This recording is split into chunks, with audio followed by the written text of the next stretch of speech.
पूरे जीवन भर प्रतिकूलता ही प्रतिकूलता सहता रहा हूं। आज क्या आप हमें अनुकूल समझ रहे हैं? दोनों किडनी खराब है, कोई अंग ऐसा नहीं जो हमारा दर्द न कर रहा हो। तो बचपन से लेकर अभी तक प्रतिकूलता ही प्रतिकूलता, तो प्रतिकूलता मेरी अनुकूलता बन गई है। समझ रहे हो ना?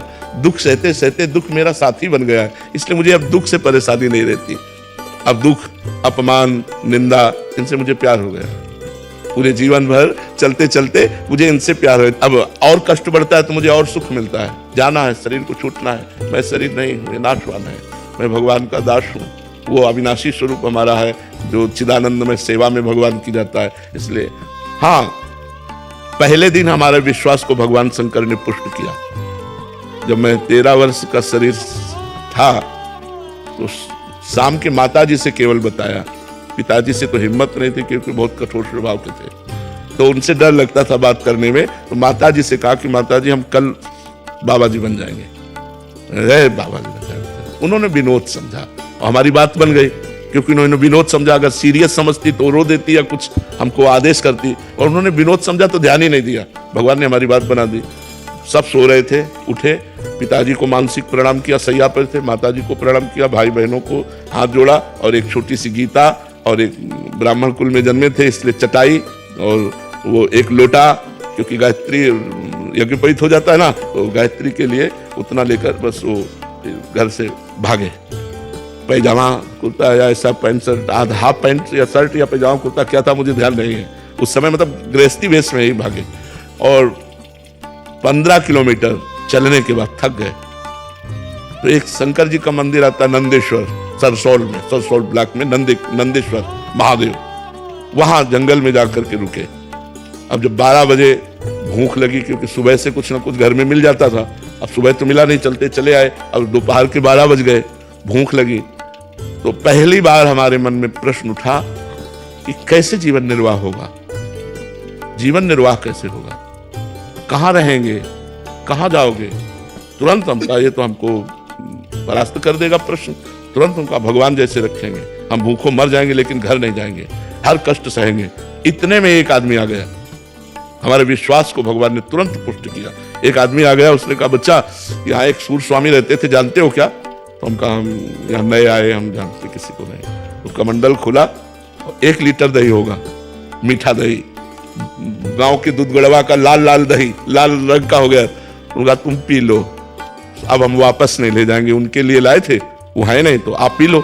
वो संत कहीं चले गए होंगे, तो हमें सब कुछ लगे। हम कहा हम क्यों पी ले? बोले नहीं पी लो, महादेव जी की ऐसी इच्छा है। उसी लोटे में डाल के 3-4 लोटा निकला, छोटा लोटा था। और जब वो गए तो 1 लीटर दही में खूब छक गए ना, पर जो ही गए सो शंकर जी के ऐसे पिंडी को पकड़ के खूब रोए कि हमें विश्वास हो गया कि हमारे जीवन का आप पार करेंगे, आप स्वीकार करें। बस वो दिन क्या दिन, कभी घर नहीं याद आया, कभी घर नहीं गए, कभी परिवार से एक रोटी नहीं खाई आज तक, अपने जन्मभूमि की एक रोटी आज तक नहीं खाई जब से घर से निकले, भगवान की कृपा से।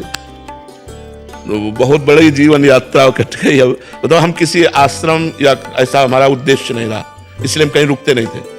1 दिन रुके, 2 दिन रुके, 4 दिन रुके, कोई विरक्त स्थान और भजनानंदी संत तो फिर साल 2 साल रुक जाते, जैसे सेनपुर में रुके, निमुआ घाट में रुके, ऐसे ऐसे स्थानों में रुके, घटिया घाट में रुके। नहीं तो ऋषिकेश से लेकर बनारस तक यही हमारा रोड था, बस यही घूमना गंगा के किनारे, और जो प्रारब्ध वशात मिल जाए वही खा लेना, किसी से कुछ कहना नहीं, मांगना नहीं, कभी स्वेटर नहीं पहना, कभी साल नहीं ओढ़ा, कभी कंबल नहीं ओढ़ा, इतने दिनों में। अब जैसे शरीर रुग्ण है तो अब ये सब सुविधाएं स्वीकार है, नहीं तो इन सुविधाओं से बता रहे ना, हमें सुविधा, सुख और सम्मान और प्रशंसा, इससे हमें परहेज है। ये सब हो रहा है अंदर, आपको सच्ची बताऊं, कोई हम मतलब अहंकार या सफाई की बात नहीं है, इसका कोई महत्व नहीं, ये सब मायाकृत लीला हो रही है। तो जो हमें दुख की बात रही, तो पहले हमें कष्ट लगता था, जब कष्ट लगता तो मुझे भगवान प्राप्त करना, ये चुप शांत सह लो, चुपचाप सह लो। हम 2 श्लोक गीता जी के ये बहुत हमें काम दिए। पहला मात्रा स्पर्शास्तु कौन्तेय शीतोष्ण सुख दुखदा आगमा पाइनो अनित्यास्तास्तितिक्षस्व भारत, और दूसरा यम ही न व्यथ्यन्ते ते पुरुषम पुरुषस्सम सम दुखा सुखाधीरम स्वमृतत्वाय कल्पते। जहां हमारा मन हमको विचित करता, सो इन श्लोक को इनका अर्थ विचार करने लगते। भगवान ने कहा ए चुप शांत सह सह सह सहते सहते सहते सहते भगवान ने श्री धाम वृंदावन का वास देकर अब यहाँ पूर्णता कर दी। अब हमें कुछ नहीं चाहिए। अब हमारे अंदर की सारी मांग नहीं रह गई कि अब हमको ये सुख सुविधा मिले या कुछ, बस एक ही बात रह गई कि मैं प्रभु को कहीं भूल न जाऊं। एक डर बना रहता है, मैं कहीं इस बाजार में अपने प्रभु को न भूल जाऊं।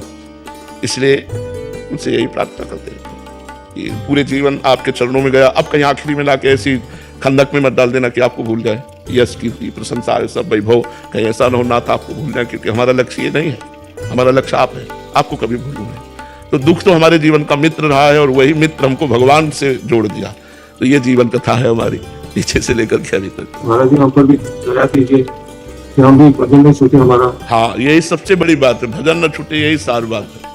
सार बात यही कि महाराज जी संसारिक जीव जो हम जैसे हैं उनको तो एकांत काटने को दौड़ता है महाराज जी, हमें समाज काटने को दौड़ता है। आपको हमारा मन जो है वो सही पूछो तो आज हमारा मन उस बात को लेकर के ललचाता है जिस बात को भगवान ने हमें पहले दिया था। जो गंगा किनारे का जीवन था उस बात को लेकर ललचाता, लेकिन अब हम असमर्थ हैं।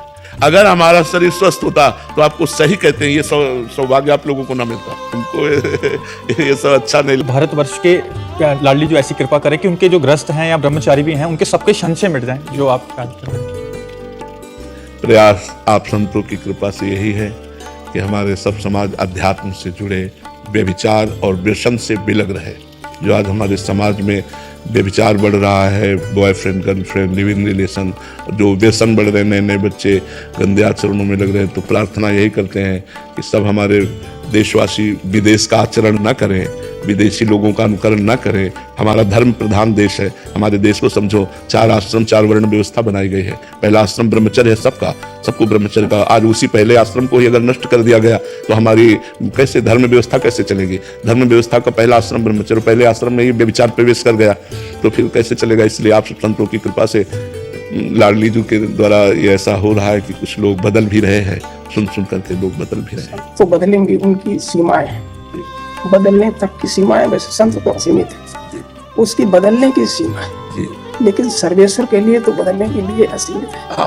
क्या इस कलिकाल से क्या करें? इससे निवेदन करने से मानेगा? क्या करेंगे? बड़ा त्राही है, बहुत।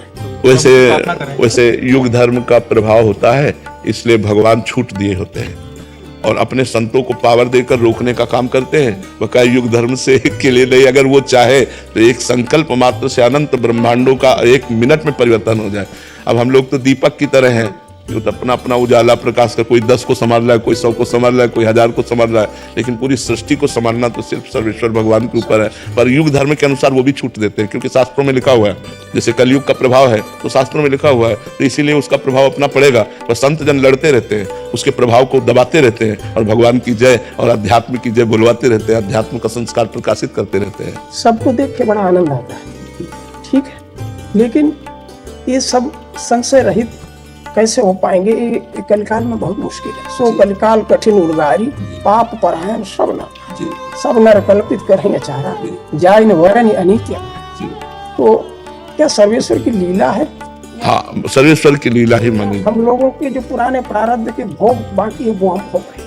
नहीं महाराज जी, युग धर्म का भी प्रभाव है। कोई कितना भी बड़ा प्रतापी हो, युग धर्म का प्रताप उसे युद्ध करेगा, उसको परास्त करने की कोशिश करेगा। अगर वो तपस्या और भगवत शरणागत है तो फिर कोई परास्त नहीं कर सकता है। कलयुग का प्रभाव वहीं रहता है जहाँ भगवान नाम नहीं, भगवत लीला कथा नहीं, भगवान से चित्त नहीं जुड़ा, वहीं कलयुग का प्रभाव पड़ता है।